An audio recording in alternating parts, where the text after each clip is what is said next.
Welcome to the My Practice, My Business podcast and YouTube channel. Hey, I'm really excited about today because this is a topic I've been trying to get my wonderful hygienist to come do with me. We've all been so busy, and today we had to shoot some video for Thorpe Dental, but now we're on to My Practice, My Business and our podcast, and I am so pumped about this topic.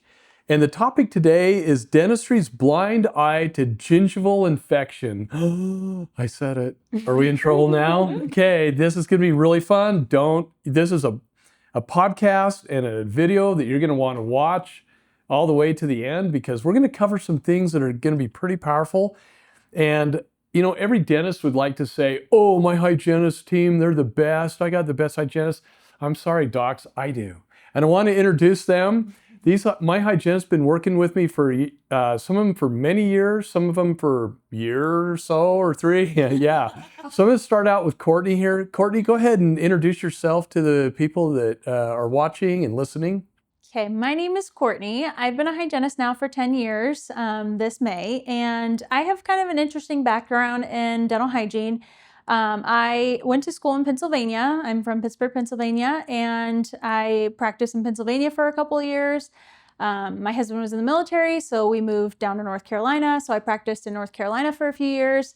And then we moved here 4 years ago to Utah, and I got to do some temping work around the Valley area, and that was very interesting, to say the least. But that's how I got to meet Dr. Rob Thorpe, and it's really changed my hygiene career, and I've been with him since and just loving every minute of it. So have we changed it for the worse? No, absolutely not. For the better, just higher standards and more in line with how I'd like to practice. So it's pretty fun. When I talked with you many years ago, I just knew right off the bat that our thought leadership aligned. Absolutely. That's really exciting. Thank you.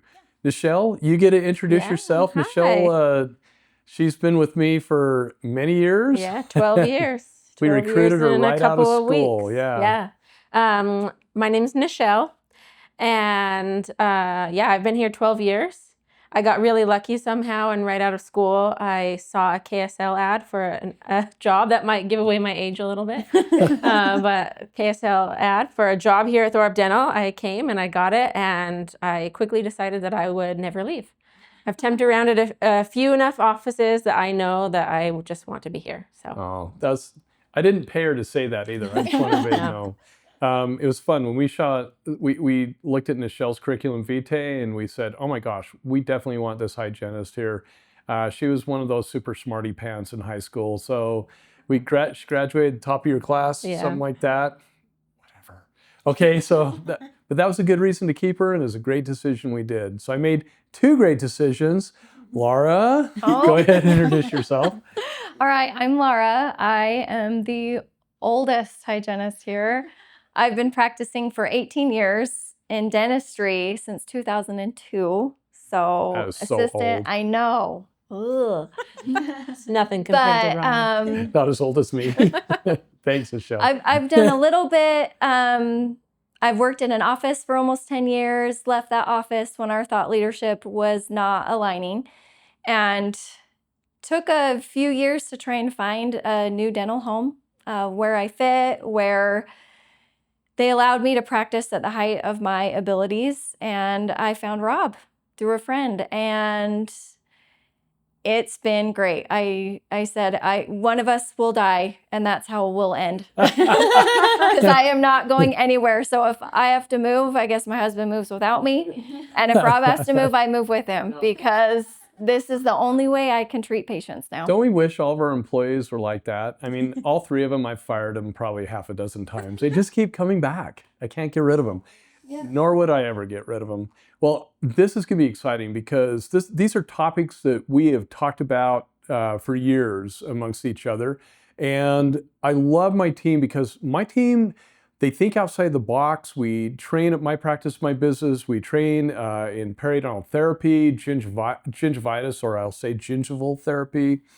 And one of the things that I love about my team is they're always looking for ways to better serve our patients. What can we do to improve our patient's life?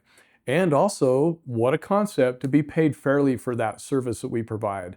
That's one of the biggest things that we work on at My Practice, My Business. We don't treat to insurance plan limitations, and yet we take over, 22 to 25 insurance plans. We are a PPO providing office, but we're profitable with all of our PPO plans. One of the mantras that we teach at My Practice, My Business, and it's knowing state laws and knowing insurance contracts that allow you to be profitable instead of the false misinformation that's being taught out there all the time. So yes, you can be profitable with PPO plans, can't we? Absolutely. That's absolutely. Well, today we're going to talk about dentistry's blind eye to gingival infection, and more specifically, how gingivitis and periodontal disease are systematically undertreated. They're mismanaged, in my opinion, too, and downplayed in dentistry. And I'm going to get into that a little bit. I can't wait to talk about that. Not because that we lack knowledge or tools, but because of culture, which you've all experienced, hierarchy, insurance-driven thinking, which is something that we blow apart at My Practice, My Business, but also outdated protocols.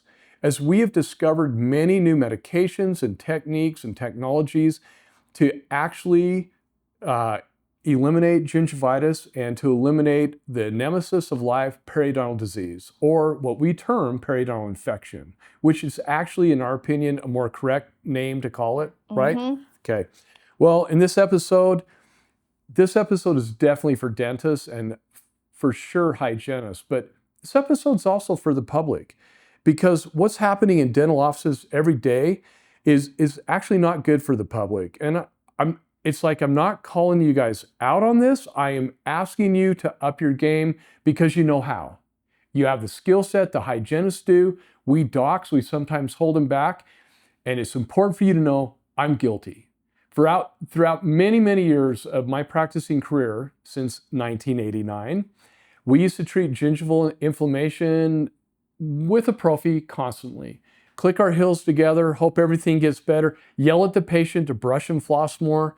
Am I correct in all that? There's probably more, okay? And it's certainly not good for the professionals who actually want to do better.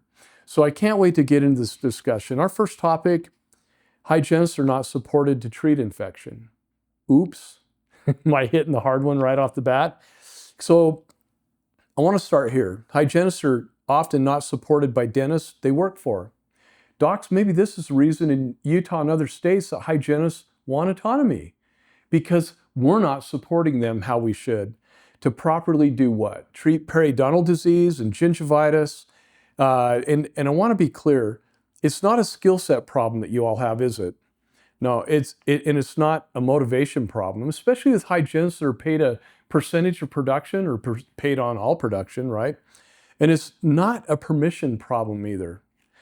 There are hygienists all over the country who know their patients have infection, want to treat it properly, and could treat it properly, but are held back by the doctor-employer who controls protocols, time, materials, and treatment philosophy, and that hierarchy matters, and it's hurting patients.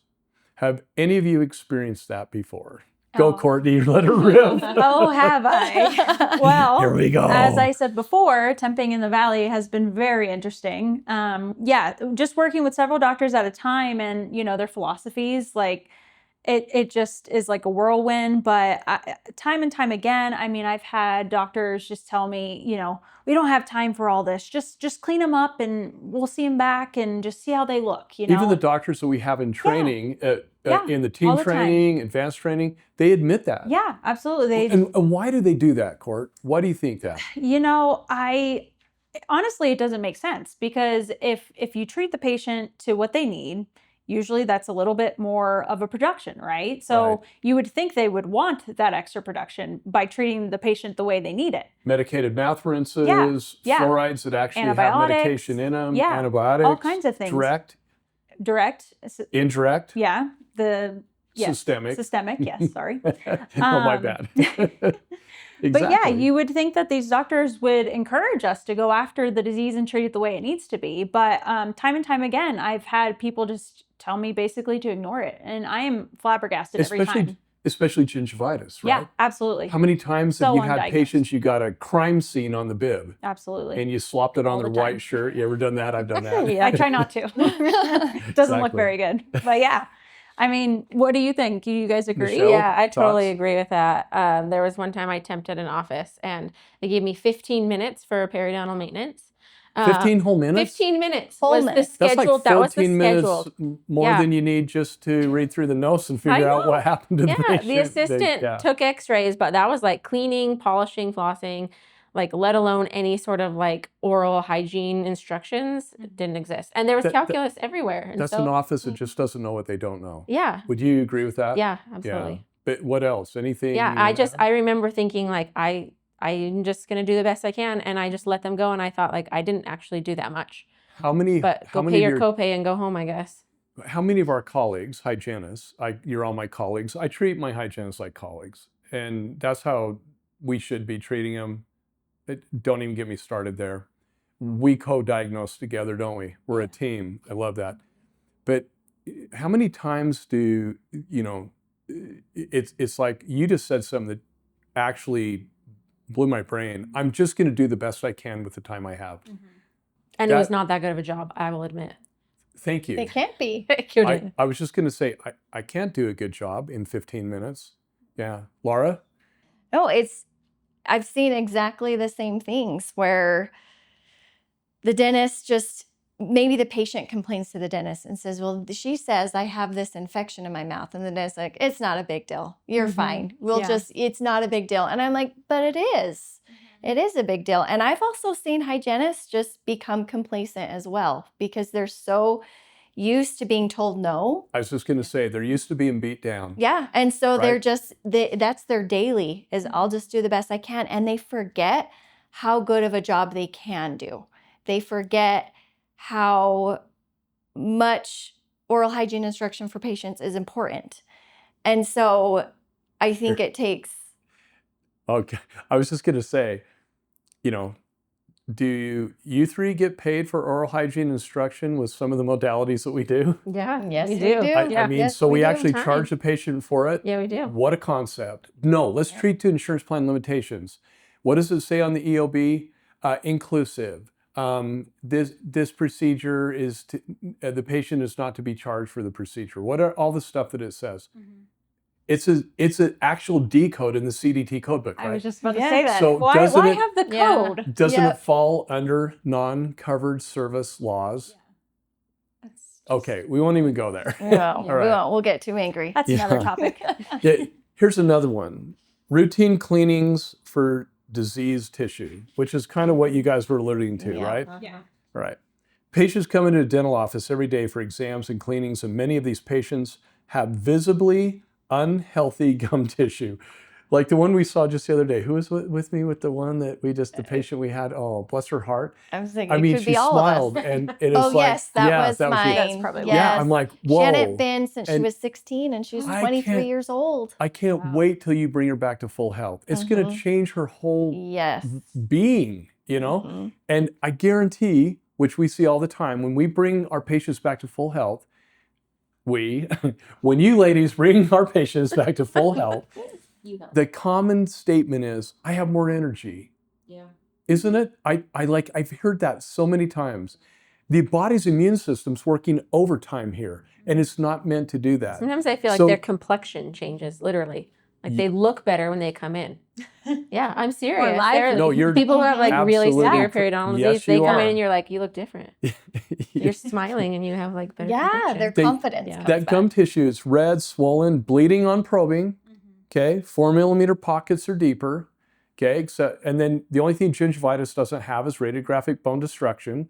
So let's just still call it what it is: infection in the gum tissue, right? Yeah. Okay, and what happens? They receive scaling and polishing only, and then we click our heels together 3 times, follow the yellow brick road, and hope everything magically heals, right? So no infection-based diagnosis, no antibacterial therapy, no follow-up, just, I'm guilty. Years ago, I'm just gonna say it. Look, just brush better and floss more, and this will all magically go away, right? without even taking the time to show them how to brush and floss better. And isn't that our patients' main problem? They really truly don't know how to brush and floss better. And then both hygienists and dentists are underdiagnosing and undertreating gingivitis, and that's a hard truth that we need to own as a profession. And I love it that in our office here, I give you ladies a full hour. You have a full hour uninterrupted, and sometimes if it's a patient that's got issue, if it's a patient, I'm gonna say it, if it's a patient that has tissue issue, okay, or they've got tissue issues, I love saying that like phrase. That. You guys have heard, joke. you've heard me say that a million times, okay? If they have a problem, you go over that hour time, don't you? And we back you up, right? Isn't that cool? So tell me your thoughts about routine cleanings for diseased tissue. How often have you seen that temping other places? It's a very common issue. Like you said, gingivitis generally is just severely underdiagnosed, and it's affecting the patient's health. You know, we're not giving the option for them to clean up things and care for their health. And Hey, Courtney, I have gingivitis. What are you throwing at me? What are you going to do to me besides beat me up if I actually had it personally? But pretend I'm just a regular I'm patient. going to clean you until there is nothing left. And then I'm going to send you home with medicated mouth rinse. Yep. I'm going to go over oral hygiene instruction like no one has ever done. Yep. I'm going to be that nagging wife or that mother, and I'm going to pull out the mirror and I'm going to be like, show me. And so that way we can be on the same page with home care, because home care is so important. And that really is a lot of the percentage of the healing. Yeah. And so I'm going to send you home. I'm going to bring you back in a couple weeks, and we're going to do I was another waiting for her cleaning. just to say it. I didn't, and this is so fun because this is off the cuff, folks. You're going to bring me back in 2 weeks. So you're going to use scaling in the presence of gingival inflammation. I certainly Michelle, am. does insurance cover scaling in the presence No. Not always. But So- do we care? No. We don't care anymore. No, we're going to charge the patient for it, aren't we? And do we ever treat to insurance perceived? Do we ever treat to perceived insurance plan limitations? No. Never. It's So- based on what the so- patient needs. So if they have gingivitis, you have all kinds of different things in your arsenal, don't you? Yes. Ladies, name some more. What else? Minocycline, periodontal gel. Minocycline periodontal gel in the infected tissue. What else? We take a saliva sample. If it's really infected and involved, we want to know what bacteria we're dealing with, just like you would at the doctor. Am I the one that tells you to do the saliva sample, or is that your wheelhouse? It is our wheelhouse, which I love because we are seeing it the whole step of the way. We are probing, we are cleaning that, and we are seeing like how much bleeding, how advanced everything is. And so you just don't know that when you come in and do a 2-minute exam. Yeah. Might you put me on an antibiotic systemically? Yeah, when the spit test comes back, it'll say an antibiotic to put you on. Systemic. What about with gingivitis? What about if the spit test isn't going to come back because it's a holiday or something like that? Are you going to throw me on an antibiotic and then change it when it comes back? Change the antibiotic? I don't know. Yeah, I was gonna say we usually do that for the periodontal infection. Yeah. But for gingivitis, I'm a little bit more, it's just a little more superficial. Because it's not that in is the that answer deeper I was tissue. hoping they'd say. They're a little more hesitant on the systemic, but you ready for this? I back them up. I always say to you, what do you want to do? Mhm. And then we talk about it. Now, some of the times after I've examined the patient, do I change your course sometimes a little bit? Mhm. But how often? Not very. Not very, and it's collaborative. It's Yeah, not like, oh, I'm gonna tell you how to do this. You're like, you know what? I'm feeling this. What would you think about this? It's not undermining our expertise at all. Right. Yeah. How many dentists are afraid to have you place minocycline gel in the infected areas? Yeah, a lot. Yeah, I've been told not to order it from other offices. They're like, we don't do that here. Okay, I just have one question. If you went into Instacare and you had infection in the gum tissue, what are they sending you home with? Among antibiotics. Moxicillin's their first drug of choice in the Instacares and the ERs. Look at me raising my hand. But I always bring up, I've had kids, we had a bad summer where everyone got pink eye from the splash pad. It was so bad.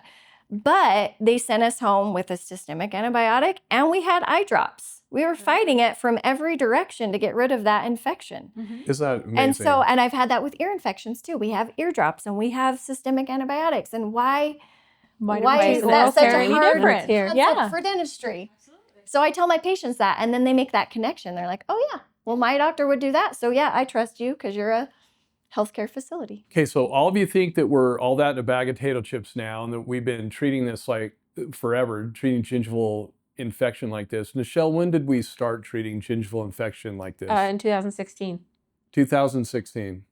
So we haven't been treating it. Yeah. Gingival infection, periodontal infection, yes. Gingival infection, we were a little more hesitant. Gingivitis. How long ago did we start treating gingivitis more aggressively? 3 or 4 years ago, maybe? That's right. I was going to say it kind of was So when docs, we haven't been started. treating it like that for very long. We just finally said to ourselves, I'm sick and tired of seeing infection. Why are we not treating gingivitis like the infection that it is? And how many spit tests did we send out? And the spit test came back with gingival infection as bad or almost as bad as periodontal infection. Yeah. Yep. You'd be surprised. So why don't we treat it like medical? Because we're afraid. And it costs more money. Yeah. Our typical gingival therapy for gingival infection ranges between, now they're going to test me. Okay, here we go. Somewhere between $600 and $1,500. Is that fair to say? Yeah. Okay. A lot more than a regular prophy and x-rays and an exam. Yeah. Well, how would medical treat it? Wouldn't they treat it like that? And it'd probably cost a lot more? Because it sounds like it does cost a lot more because you've all taken your kids in. Okay. And you're not told beforehand what the cost is going to be. Yeah, you just get the bill. surprise bills. And Now, it's just, we cater so much to the patient in Get the dentistry. side bills. Yeah. You know, and what I think is important is I've started looking at every patient as how would I treat this infection if this was my husband, my mom, myself? What would I want to do? Yeah. Because we accept so much bleeding in our patients Whoa, because you just caused a thought. How much bleeding would be permissible in all of our mouths? 0. zero. Then Yeah. why do we allow our patients with gingival infection to take off and just prophy them and tell them have a good day? And I'll tell you why. Leads into the next one. Most hygienists were never taught how to treat gingivitis. Correct or incorrect? You tell me. Yeah. Correct. That scaling with gingivitis didn't even exist. I That was gonna code say, yeah. didn't even exist. That's probably why we started Right. treating it so late here. It's Yeah. always scaling. Yep. Right. Now, there are certain medications like chlorhexidine. We use that to attack gingivitis, don't we? Yeah. It was never meant for a long-term use. And we just want to kill all the pathogens in there, nuke it all. And then once we bring them back to full health, by the way, when the patients come back in 2 weeks, what percentage of them are healthy again? It depends on how good they've been doing with their oral hygiene stuff. Ah. Nailed it. Yeah. So give me It really depends. give me a percentage. I mean, I'd say most with our protocols and the way we treat things with the oral hygiene instructions, most are compliant because they spend a lot of money to invest in their treatment. They put the fear of deity Right, into yeah. the patient. I would be scared to death. I'd be brushing and flossing 10 times a day. If any one of these ladies told me, you're bad and you So need I'd say about 90%. 90%. And so you bring them back in 2 weeks, 90+% of them are healthy again. What do you do with them if they're not healthy? Send them on their way? Beat them Nope. up? Bring them back again, right? Yeah. Yeah. Okay. Are you scaling again? Yeah. Are you charging them an additional scaling in the presence of gingival inflammation code? If they need it. Because Yeah. that's what we're doing. Because that's what you're I was going to say, exactly. if it's Bill for what you do. necessary. Bill, oh my gosh. Bill for The what you do. ADA Code of Ethics, the statement in there is bill for what you do. Another statement that my sweet wife can quote is, it is up to the dentist to define how to satisfy the code. There you go. So why aren't we treating our patients like we would want to be treated? That's a major question, isn't it? Yeah. So most hygienists have no idea gingivitis can actually be treated as an infection. We treat it as an inflammatory process half the time or most of the time. We ignore it until it turns into periodontal disease. Yeah. There you go. Is really what we just watch it march just to going to that. say that That's what happens. Did you read I'm my notes on sorry. this? She's Okay. taking This over. is off the cuff. You could tell that. So the next one is, if medical were treating an infection on the outside of the body, what would they do? They'd perform lab tests to identify the pathogens. They prescribe topical antimicrobials. They use systemic antibiotics if indicated, which most of the time it is. They instruct the patient to clean the infection daily. They schedule follow-up visits to ensure a resolution.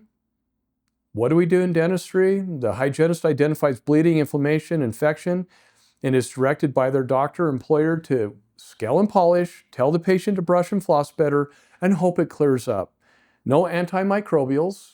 Do you ever see those when you're working for other people? No diagnostics, no follow-up, just hopium.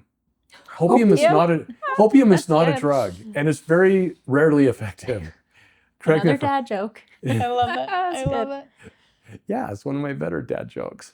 Okay, any comments on that? I mean, I know we've touched on it a little bit, but I mean, I completely agree. I think our philosophy around Thorough Dental with all of our treatment is we're treating it exactly how medical would. They fight the infection until it's gone. We don't accept infection as a long-term solution to maintain. We're not supervising neglect.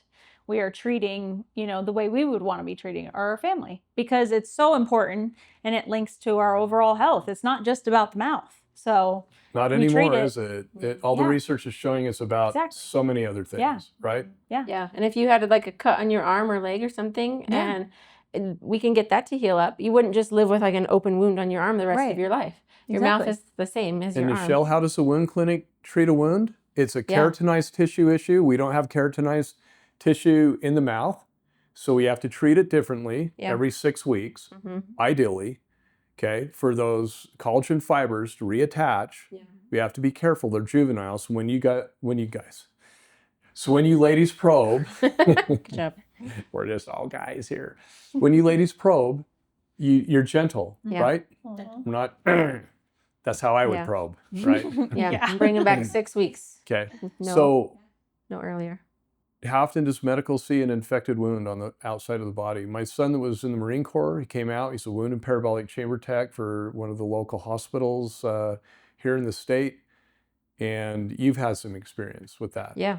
Yeah, my husband got a precancerous mole removed. And they did stitches. It was on like the back of his knee. And the stitches never healed. The wound completely reopened, like an inch and a half probably. Whoa. He went back to the dermatologist, and the dermatologist basically told him to put a Band-Aid and Neosporin on it.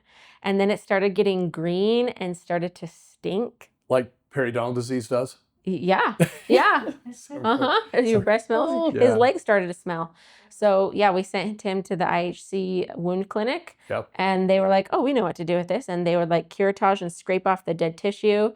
They gave him systemic antibiotics. They gave him like special silver infused gauze with antibiotic ointment on it. And they had him come in every. Did they take a culture? Yeah, they did. Oh, what a concept. Yeah. Yeah. And then base the antibiotics Why based on that. why don't we take cultures of the infection in the mouth? Yeah, Yeah, we do. we do. Our trained clients do too, don't they? Yeah. Yeah. And how many times did he have to go back He before went it in was like resolved? 6 times every 2 weeks. So you're saying that 4 quads of SRP or scaling in the presence of gingival inflammation, one and done isn't done. No. No, if they would have just done his So leg weird. one That's time, how it we've probably treated wouldn't it have done a forever. whole Well, lot. not us, but that's the typical protocol. And then forever perio maintenance. Here Yeah. we come, right? So let's talk about the 6-month failure loop. What happens? Patients return 6 months later, the gums bleed in the same exact spots or worse, the infection has progressed into periodontitis, which you all Yep. mentioned earlier. Yep. Mm-hmm. The cycle repeats itself for years, right? I know we did early in my career, okay? Gingivitis becomes normalized. That becomes like, oh, my gums bleed all the time. How many times have you heard patients? Yeah. My gums bleed all the time. New patients that we receive. Yep. My gums bleed all the time. Yeah. Isn't that normal? I tell them, I said, well, if you had a hangnail, you're like, oh, don't worry, my hangnail, it just always bleeds. Like, and then they start to think, oh yeah, I would get that addressed. I would figure that out. I said, gums are not supposed to bleed, right? Like Yeah. you have to take it out of the mouth into the rest of the body. Yeah, So for bleeding some just reason. becomes expected, right? Yep. Yeah. And disease now becomes maintained. Mm-hmm. And it Right. becomes the norm. Yeah, that's not healthcare. No. As we've said many times, that's actually neglect. Yeah. and that's where lawsuits are formed, Yeah. right? So periodontal disease is treated with minimal effort. That's my next topic. Periodontal disease is all too often treated the same way gingivitis is treated, right? In dentistry, minimum effort, hopium gain, or hopeful gain. The dominant model looks like this: scaling and root planing on periodontal disease, follow-up every 90 days called periodontal maintenance, repeated root planing, sort of, repeated education. You need to brush and floss more, okay, right? And what I call repeated disappointment, because it's not curing the disease process. We're simply treating the symptoms all the time. So those 3-month visits are often nothing more than continued mechanical debridement with little to no effort aimed at eliminating the actual infection. Am I correct? Yeah. Yep, absolutely. I'd actually like to add that most offices treating to insurance limitations will actually only scale half the mouth at a time. So that bacteria is definitely going to stay on Forgot one about half of the that. mouth Thanks for reminding and not me. touch this half for a week or two until you can get in to do the other half. We need a bacteria coach. That's right. We need a coach for the bacteria Yeah. to coach them to Only stay stay over here. on their side. Because medical would totally just take half your wound and be Right. like, we're going to clean half of Scraping it this half. today. Insurance will only let us clean this half Yep. of the wound. So we'll see you back in a couple of days and we'll do the other half. And the bacteria will still be on that side. Don't worry. Don't worry. Wow. You Just three wanted are- to add Funny when You you three put are it like so that, rough. but like that's really what people do with Yeah. That's dental. very common. Yeah. We're Very just common. So- we're just maintaining infection at that point. Right? You Maintaining just a went low right grade into infection. my next discovery for me when I was building this podcast, this YouTube broadcast. Now we see inconsistent protocols everywhere. We just saw one in one of the publications just yesterday. Tracy, my sweetheart and partner at My Practice, My Business, she actually read me the whole. I was busy doing some stuff, and she goes, "Oh, I'm going to read you a bedtime story." I'm like, "Honey, it's only noon." Did you hear her reading the story? No. Well, you were working while I wasn't. Dang. So she's I like, wish I was there. she's reading me the story of this whole big entourage of how we need to classify it 20 more times instead of just call it infection and treat it as an infection. The classification is so important. And nowhere in the article did it actually give any alternatives to traditional treatment of SRP and forever perio maintenance, or as one hygienist in our training called it, forever supervised neglect. Yeah. Like, that is a brilliant statement.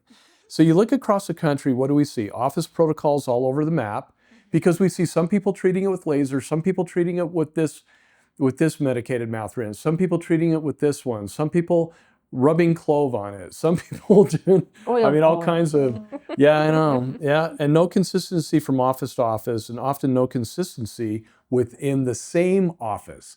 How many Yeah. times have we trained offices and they can't even get the hygienists on the same page? Dare I say all three of you are on the same page? Yeah, I think absolutely. Yeah. We talk about it all the time. We With collaborate. each other, We're nerds. you collaborate. We What, collaborate. you're We've got We're like nerds. a We're nerds about it. yeah. You're right. Well, we've I got have like the print off that literally step by step. So like we're all, you can't forget it. You Right. know? Yeah. We've built a protocol. Yeah. My collaborative nerds. I'm gonna rededicate that to our text message portal. Yeah, I'm gonna do Yeah. that. So often no consistency within the same office. Each hygienist is left to create their own version of periodontal therapy, which that's what we've seen too. And few of them have effective protocols for gingivitis. Very few. We've seen some, okay? And few are allowed to implement real infection control strategies. And that may sound harsh, but it's true. And our hygienist surveys that we've taken throughout the years, folks, have backed that up.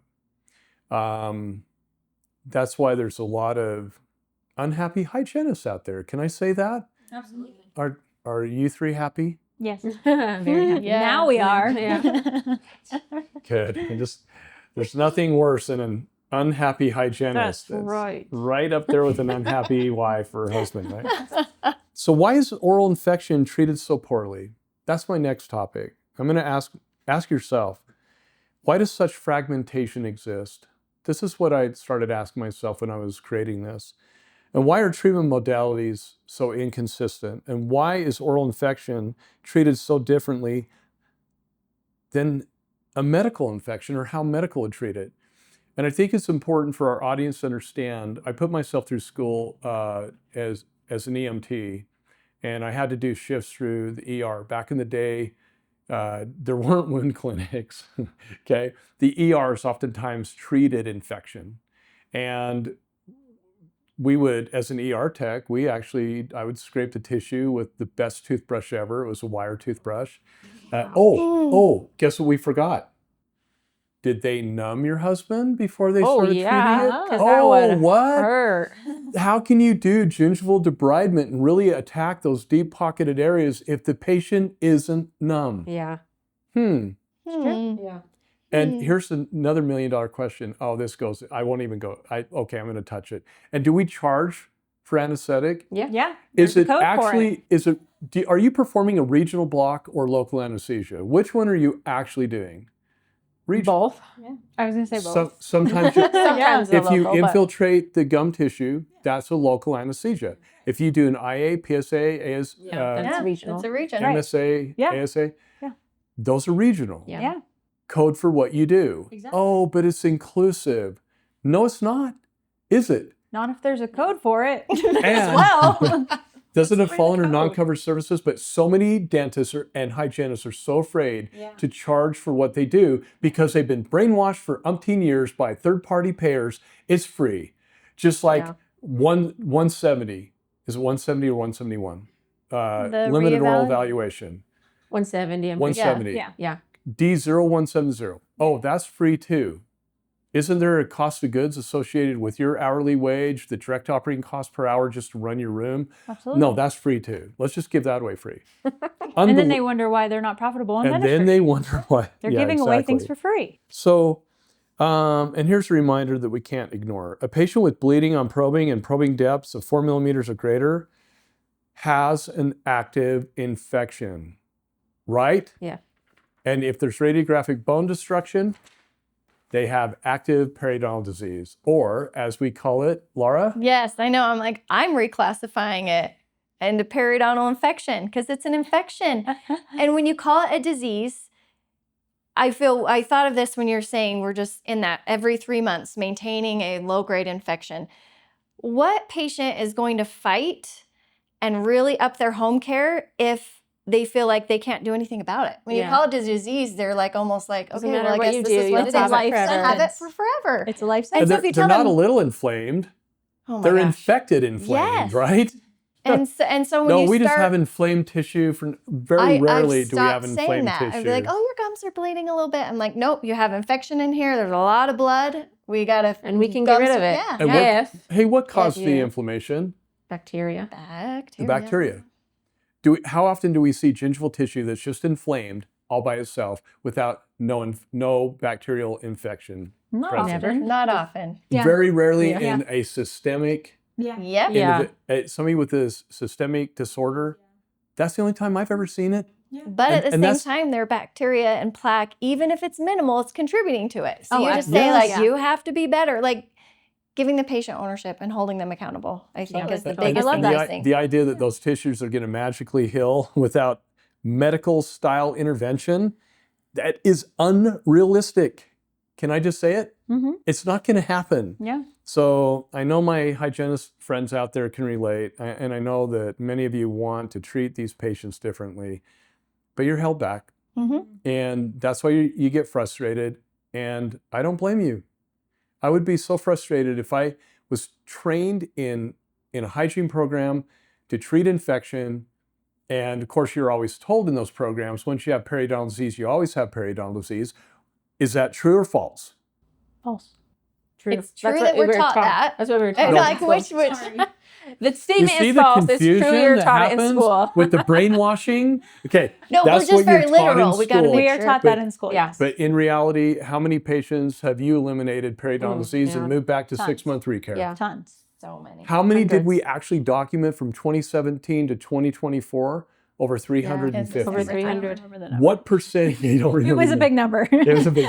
And how many patients have reverted back and have been reinfected? What percentage? Very small, and it's usually the smokers. Smokers, or people that just like relapse on their healthcare. their And oral they take hygiene. They don't brush and ownership of it. floss, Yeah, they're right? like, oh, I haven't been Right. flossing very good. My favorite is the patient you came to me, Rob, you got to come check this patient out. Guess what he told me? When he goes on vacation, his toothbrush goes on vacation. I will never forget that. Yeah. And I go check him out. Oh my gosh, inflamed periodontal disease everywhere. I first thing I said it. Have you been on vacation for a half a year? What's going on here? You know, it was really bad. So I'm going to ask the question: how gingivitis should be treated? So let me suggest what gingivitis treatment should look like, and it's actually what we talked about. Scaling in the presence of gingival inflammation. That's the first thing you take off on, right? Antibiotic placement in the sulcus into the infected areas, and that's up to you. If it's a small infection, sometimes the scaling will work. But who do I leave that decision up to? Us, the people treating it. Yeah. The people doing the hard work, Us right? in the trenches. What about a medicated mouth rinse? We talked about chlorhexidine. On gingivitis patients, oftentimes I see the three of you will put them on OraCare maintenance, right? Yeah. It's a great rinse. Yeah. And that really helps a ton, correct? Yeah, well, recently, they came out with the chlorhexidine not being great, especially because it's not meant for a long-term use. Right, So exactly. depending on the patient, if you need them to be using it longer, the chlorhexidine is not appropriate. No, it so just gingivitis, boom. We Yeah. hit it with chlorhexidine Right. for a couple of weeks, Yep. knock down everything, Clear it up. and then we want to balance the pH. We want to balance the good bacteria with the bad bacteria. Yep. And Carry-Free has done a great job with that. I might as well just say it now. What is our go-to mouth rinse for periodontal disease? OraCare. And we've used everything for years, haven't we? Yep. Yeah. And what is the rinse that we see the best results with? OraCare. Yeah. That's your wheelhouse, not mine. I trust what you're seeing. All I know is when I go to see the patient after you've eradicated the infection, we take a second pathology test, and that pathology test 9 times out of 10 comes back healthy as can be. And what happens if they're healthy in the mouth and it comes back unhealthy? What happens? They just have bad bacteria. Yeah. They've got to be more and they've vigilant got with home care. more diligent in home care. We keep a closer eye on them. Sometimes we put those patients on every 90 days, Yeah. don't we? Yep. Yeah, for sure. But that is a decision that was made with medical testing and science behind it, not some arbitrary number that the insurance companies pay for. Absolutely. Yeah. And it's patient-centered, patient-driven. Healthcare is not one size fits all. Laura, you just said it, it's patient-centered. Oh my gosh, that's a phrase that we don't use enough. Yeah. So we do spit tests on gingivitis sometimes, significant oral hygiene instruction. I hear you in there screaming at them. No, you're not screaming. I hear the most powerful instruction going on to our patients as I'm listening to you. How you're using EDGE. You explain, demonstrate, guide, and enable. You explain to them how they should floss. You show them how they should floss. And then what do? They have to show you how to floss. Brushing the same way. And then follow up 2 weeks later. So, wow, that's shocking. Every single one of those treatments that I just described there has a CDT code. We're not even talking about any created codes with value-added service there, are we? No. What a concept. Yeah. So the insurance myth. I know what you're thinking, but insurance doesn't pay for that, Rob. So let me ask you something. If a dental plan doesn't pay for needed therapy, does that mean we don't do it? No. No. Does that mean the patient doesn't deserve it? No. Absolutely not. And in our practice, which is predominantly PPO driven, right? Yeah. Okay. Patients pay for this every single day without complaint, don't they? Yeah. Can I ask you why? I think it's because we do such a good job at really hammering down, this is why you need it. We educate so well. And I think that really hits home for the patients and they understand the oral systemic link. And so they're cooperative. But you're saying something that most hygienists aren't able to do. And you just said it with one word, the E word. Education. You educate them. Yeah. Yeah. You have time to educate them. You have time to care for them. We're not double scheduled, right? Double and triple booked. We're not killing all of you like so many offices do because they think that's how they can increase profit margins in a PPO-driven world, let alone fee-for-service. In fact, it's shocking how many practices think they're profitable and their fee-for-service fees are just barely break even, right? Well, it's because infection is explained. which Mhm. is what you Yeah. said, because the outcomes are real, which is what you three do all day, and because the results speak for themselves. Absolutely. And you see it. That's your wheelhouse. You just report to me all the time or bring me in if you see something you don't like, right? Yeah. I love it. Yeah. So I just want everybody to know that my hygienists are eliminating gingivitis within 2 weeks over 98% of the time. Is that a fair assumption? Because that's what our statistics show in our software. Yeah, totally. By treating infection like medical would. Do I need to say that again? Yeah. By treating Go for infection it. like medical would. Yeah. Thank you. When did dentistry become so brainwashed by perceived insurance limitations? I've asked that question millions of times. The insurance companies, our own associations have done that to us, consultants, and we have broken that mold at My Practice, My Business, haven't we? Nichelle's been with me for many years, but Laura, Courtney, when you guys came on board and went through our training, Yeah. were you a little on the shock side with what you saw? And Honestly, it made sense, but it was so against the grain of everything we were taught and just how dentistry is in general that like that was the mind-blowing part, you know? It was like this all makes so much sense. Why isn't everybody, you know? Like it was just like, wow, we're behind. Common sense isn't We're so behind. common, is it? Dentistry is behind. Yeah. Behind Step- medical. Step up your game, you know, for these patients and for your clinicians. So let's talk about periodontal disease then, okay? You three see success stories all the time. So if you think our gingival therapy patients are amazing, you should see our periodontal therapy patients. We treat periodontal infection like medical treats infection, like we've talked about. And because of that, we eliminate periodontal disease in over 95% of our treated patients. And those patients are put back on 6-month recare. In fact, those patients are so healthy that when other offices come through our training and they're shown the healthy side of the patient, they're like, that patient doesn't have periodontal disease, don't they? They don't have periodontal disease. They never had periodontal disease. Okay. No.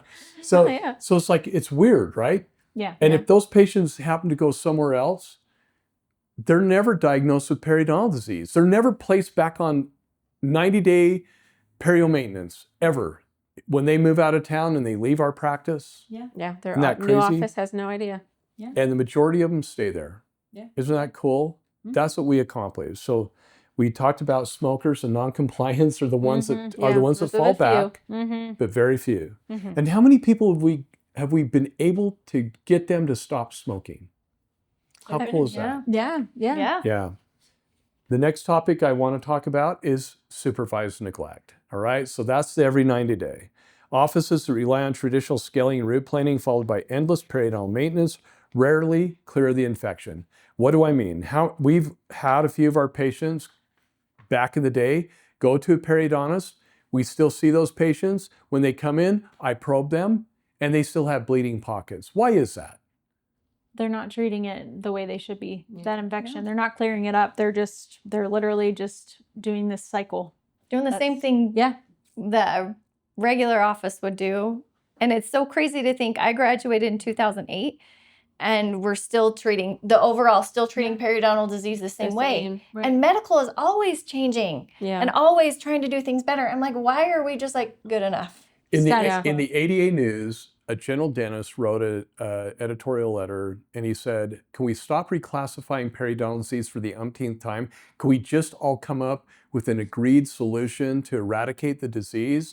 It should be able to be eradicated, he stated. It's an infection. Mm-hmm. Once you have periodontal disease, you'll always have the effects of periodontal disease. The bone loss. The bone loss, exactly. Yeah. But you'll not But you don't always... have to have that infection. You don't have the bleeding. Which you is don't the have cause. infection. Yeah. The cause of periodontal disease, with everything I've ever read and experienced, is infection. Crazy. Okay, so Just makes sense. my next area is the hygienist frustration is real, isn't it? Oh, Okay, Yeah. The burnout. the burnout. Yeah. You wonder why our profession has such a high burnout rate for hygiene. It's exactly everything we've been talking about. Because we double and triple book you because we think that's how to be profitable. But in really, the we're not practice. treating the right way. Exactly. we were And treating if the you right treat it the way, right way, you can we be wouldn't profitable, right? Yeah, Yeah. we wouldn't need to be double, triple booked. Yeah. So you're held back. You're held back by the doc. our time.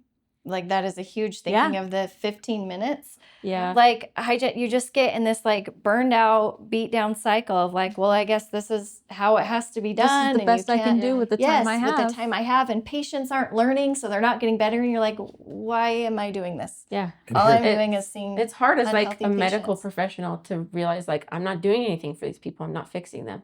Yeah. And it's so fun to be like that person no longer has infection, and like we did that together. Yes, they're excited. They're They part love of the it. team, aren't they? Yeah. Yes. Okay. Nichelle, remember hygienist? Rob, I want to suggest something. Instead of using these piezo scalers, You always have to bring this up. Yes, thank you, Nichelle. I know. You're welcome. I cannot work here with the PA. Dentsply makes this sonic scaler Such an old that will make me a better hygienist than I already am. I know you think I'm perfect. I will be more I perfect. didn't say that. Okay. It's like, and then I looked at you. I'm like, great. How much is it? You're like, $5,000. Just $5,000. This was like a long time ago. And then it's before COVID. I know, right? But if we buy it and we could get this whole additional package deal, and it ended up being like $8,000. Probably. And I'm like going, $8,000. That is so much more money than the piezo. But you have to have the right tools And in order to treat periodontal that's disease. denied tools and medication. Yeah. Yeah. And that's the problem. Yep. And have I not always, ladies, when you Yeah. come to me, we need new scalers, we need new tips, we need to whatever. Do you even hardly pass it by me? No. If you have scalers that are dead, you just order them. Yeah. If you have Cavitron tips that are overused, you just order them, Right. right? Yeah. Do I ever say no? No. Oh, well, one of the reasons I never say no is because we're profitable. We're Yeah. profitable. I was thinking that's like there's money Our to buy profits are them. profitable. We haven't even touched the regular healthy patient and all the value add that we can bring to them. We won't even get into that here because that's a whole nother topic. But we're profitable in the hygiene department. And it's not because we're piling on 9 million sealants on every tooth, and it's not because we're doing, we're forcing more treatment or selling treatment. No, we're providing care that the patients actually need. And that's the difference. And that's when the patient says yes. That's when the patient says, I want that product before we scale and polish. I want whatever it might be. But that's the big difference. And medications. And it's fun, Laura. We won't get into that particular product because we don't have a track record with it yet. Yep. But there's a product that all three of you are now trying out and you're using, and the jury's out. And I can't wait to report on it if it's fantastic. Yeah. And then you're limited by schedules. How many times we hear the hygienist, if I have to treat a patient, for multiple visits every 6 weeks until the infection is cleared up, I don't have room in my schedule. If we had $1. Yeah. And then they don't want to think outside the box. Yeah. No, they're like scared. I don't know, because when I was like Courtney, when I heard this, I was like, yes, this is what I've been waiting for. And so many of them are just scared. But Laura, Yeah. they're not paid like you three. They're not paid like an associate. Yeah. I pay you ladies a base plus commission, 18% of what you produce. I actually just spoke with a newer hygienist out of school the other day at a temp office, and she's been slaving just trying to get this office like up to, speed. And I mean, she's doing scalings maybe 2 a day, Yeah. big cases, like heavy cases. Yeah. And I told her that I got paid off a commission here, and she was like, that's not scary, because like there's like Yes. this scary, I don't Yeah. know, stigma behind What it if or I don't something. make And I money? said, honey, I was like, you're working your butt off. I was like, you should be getting paid for what you're doing. I Just was like, with your an schedule right now, associate does. you would make well above what you should. I'm a producer. Aren't you three producers in Exactly. the practice? Yeah. Yeah. We have wonderful support team members in the front and the back who help us do our jobs. We couldn't do them without them. Exactly. We work as a team. But taking And ownership. taking ownership Yeah. of what It's they huge. do. Yeah. Wow. So, and then conditioned to believe insurance dictates care. That's the other one. Right. So at the same time, many hygienists don't realize how much more they are capable of. Absolutely. she's realizing how much more she's capable of, but she's Yeah. not being paid accordingly Right. to the Yeah. capacity, Yeah. right? Mm-hmm. Yeah, so there's a better way, isn't there? Mm-hmm. Yeah. They've just never been Yeah. shown a better way. Dentistry doesn't like change. No. It's really interesting because we just like to do it the same way over and over. Right. But that's the definition of insanity because we're not getting different Results. getting different results. Yeah. We're Right. just like beating our heads against the wall. Yeah. Maybe this time this patient will care enough to floss. And I'm Nope. like, but if you teach them why, Yeah. then they're like, Put a oh, why you're not behind just nagging me? Yeah. I'm like, no, I'm like, I want to I help actually you. care. Yeah. Because Yeah. I actually declared my love for a patient the other day. So it's just because I love you. And I was like, in a not weird way. But we care. I'm And glad, we that want you, That's funny. I'm glad that you actually explain know who and this patient educate was. them, not in a weird way. right? Like, Yeah. but we care But about you know their what? overall health. When you are caring for, especially our perio patients and the gingivitis patients to a degree, but not as much, I see how committed you are to the perio Yeah, patients. you become friends with them. Yeah, You that really was a do. gingivitis patient. You're invested. Yeah. Good Yeah. job, You're Laura. invested We're in your so time, invested. you're invested financially, you're invested in their care, you're invested in your training, you're invested in a positive outcome for them. And I see it. And I applaud you three for that. And every office that we train that implements our protocols on periodontal therapy and gingival therapy, they see the same thing. Yeah. We get all these people calling back and calling in. My favorite is a hygienist calling back. We did the protocol. Yeah. All I can say is I'm floored. Yeah. I'm not sure what floored means. I'm still, maybe I need a dictionary, or something, but that was the cutest statement I ever heard. I'm floored. And I said, so what are you floored about? And she goes, it works. We have been moving patients back to 6-month recare. Now we're at a 2.5-year mark, and they have not gone back into periodontal disease at all. And they're not even close to even looking like they are. And that's the fun stuff. So how do we break the cycle? How do we charge for this? Well, stopping the downplaying of dental infection. That's number one. Yeah. We have downplayed dental infection for too long. Agreed? Mm-hmm. Yeah. Absolutely. Treating gingival infection aggressively, like your husband was treated with the infection on the back of his leg. That's how medical treats it, right? Mm-hmm. That's how my son treated it when he worked for IHC. I'll say, Yeah. I okay? love how the dermatologist was like, just put a Band-Aid on it. Oh, Like yeah. that shows what we in dentistry kind of do. We're like low effort, like just start brushing and Band-Aid. flossing. It'll Yeah. be fine. We put on these little Band-Aids, Put a but you couple go to the Band-Aids in wound there. clinic that's specialized in this and they're like, whoa, no. Yeah, we can treat this Like, and you should get rid of Yes, this before and you so we all should be like that rather than just putting on the And we can Band-Aid. still take dental insurance, but we reject insurance-driven care. Yeah. It is so easy to be paid for all 4 quads of SRP. You don't have to do 2 and then do 2. That came out during COVID, and the insurance companies, you got to hand it to them. That was a brilliant business decision on their part because Yeah. they know that 17 to 20% of the patients will not come back for the other 2 Yes. quads, Yeah. and they make more money. Yeah. Hey, I loved it. Okay. Anyway, don't throw things at me. Educating patients on the seriousness of the oral infection, just like you mentioned, Court. Education is everything. Taking not, the time and not and only having the time. Thanks and to you. sending them home with Yeah. documents that Mhm. actually Yeah. educate them Right. and show the why you're going to do the certain protocols that you're doing. Yeah. And there's only one system, My Dental Docs. It actually does it, and only our trained clients get that system. Sorry, folks, but that is the most powerful. Would you agree with me? That's the most powerful educational system that we have in Absolutely. dentistry. Yeah, it is. Yeah. Yeah, understanding the systemic consequences of infectious disease in the mouth. Isn't that important? And only then do dentists and hygienists work as a true team, not a hierarchy. Do we work as a hierarchy?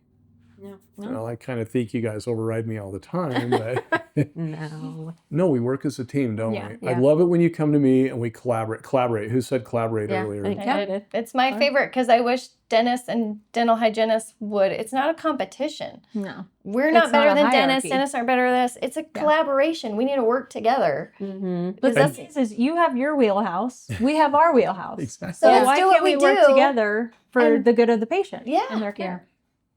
Mind blowing. And What? when that thought leadership exists, Right. autonomy is not needed. Yeah. Because I give you guys Yeah. autonomy Right. Mhm. Yeah. all the time. And so I'm like, and isn't there so much work to be done? Why do you want expanded duties?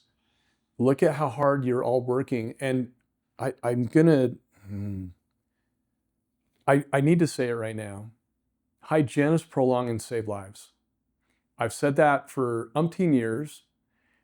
Things that I do every day does not prolong and save lives. Makes people happier and get them out of pain and increases self-esteem. But look at how many people in the state of Utah, that just the ones we know about, have died from periodontal infection. Yeah. And that's what's really sad. Yeah. Your dad has seen it. We've seen it in other areas of the state. And if we eliminate that infection, we prolong their lives. Absolutely. And we save their lives. And until, in my opinion, until hygienists are viewed like that by the dentists that they work with, there's always going to be a little rift. And I'm grateful.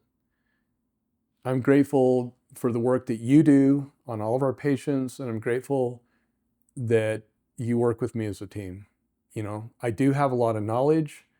I don't do what you do every day, so my skill set is rusty to non-existent, right? And if Right. if I had to, You had to. it'd be a little messy at first, but It's always messy. Don't worry, Rob. That's why you get them numb. It's fine. But that's why we have front office team members. That's why we have back office team members. Yeah. And working as a team, it's so much better, and collaborating with one another. So I want everybody that's watched this, if this episode's resonated at all with you, especially if we've made you uncomfortable, thank you. I'm glad we have. Yes. And because that's actually a good thing. Change never happens unless we're honest with ourselves and we're put in an uncomfortable position to actually want to make change. And that's what I love most. Any of you three wonderful ladies have anything to add to, take from? It's your turn right now. I feel like we summed this up very well, and I feel good about it. When you were saying my dad has seen it, I just got caught up in thoughts about it.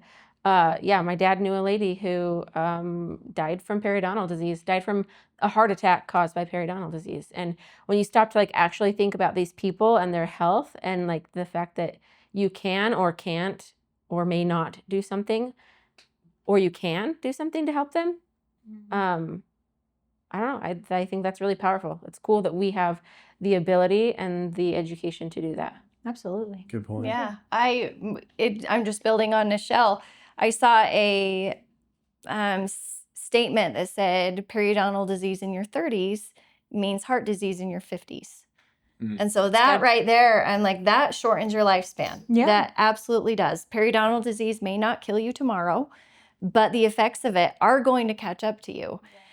And I feel like us as hygienists aren't really taught that, and we almost don't believe that. We're taught with systemic diseases, but it's not put in such a simple way of this will impact them later. This will, if I do not stop this train now, it's just going to keep chugging along until they have irreversible problems. And so I try and think of every patient, like you said, what would I want to do if this was my mom, that I'm like, no, we got to get this out of here. We got to get this infection gone. And I teach my patients that, and then they understand. And I think we're giving them tools. We're giving these patients tools of how to care for their mouths. And I let them feel, I'm like, I've known how to take care of my teeth properly now longer than I have not known. Yeah. I learned in assisting school when I was 18. So a lot of us forget that we just know, and our patients don't. Yeah. And we just need to take that time, and we need to believe that we are prolonging and saving their lives, because that's exactly, and that'll change our whole thought process of I'm going to diagnose them or I'm not, but that's a lot of power. But it's cool to be able to make that change. Yeah, absolutely. Yeah.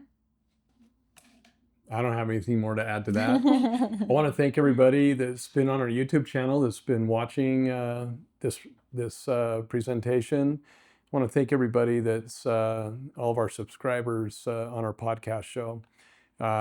If you like what you hear, we'd love to have a review. Please share our YouTube channel and our podcast channel with your friends in dentistry, and your especially docs that are listening.